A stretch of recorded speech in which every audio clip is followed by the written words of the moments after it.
So I had this thought come to me the other day while I was running sprints, and I just wanted to give my take here on YouTube about it. So in strength and conditioning, when you see speed and agility work, when that stuff is paired with weight room work, like done on the same day, it's pretty common to see things like short sprints, short accelerations, 10s, 15s, 20-yard accelerations.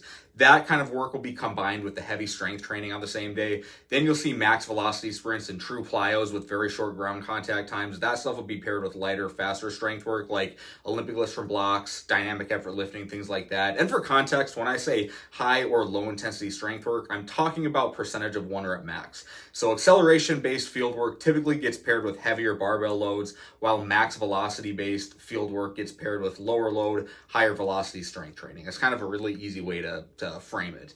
And I agree, this is generally the right way to structure training when sprints, plyos, and strength are all going to be done in the same session or on the same day. But here's where I do see a little bit of a problem. It's the rationale that's often given. It's that acceleration and max strength work like marry each other and provide a synergistic effect. Same with max velocity work and high velocity, quote, high velocity strength work. You'll hear explanations like accelerations and low rep jumps involve longer ground contact times, deeper ranges of motion, more demand on the muscle contractile elements, so they're matched, quote, matched to heavy lifting, while max velocity and true plyos are the opposite, shorter ground contact, shallower joint angles, and more reliance on like elastic reactive strength, so they match to faster lifts and power work.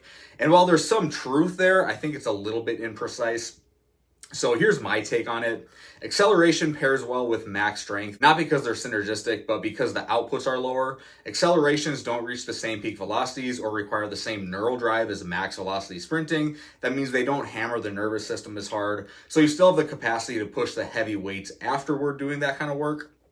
But like, when you put the top speed sprinting in the same session as max strength, the high outputs and CNS demand from those sprints will just like blunt the force production of the weight room. At best, you just lower the quality of your lifts. And at worst, you just continue to dig yourself a hole into deeper fatigue. So acceleration plus max strength works because the interference risk is a little bit lower.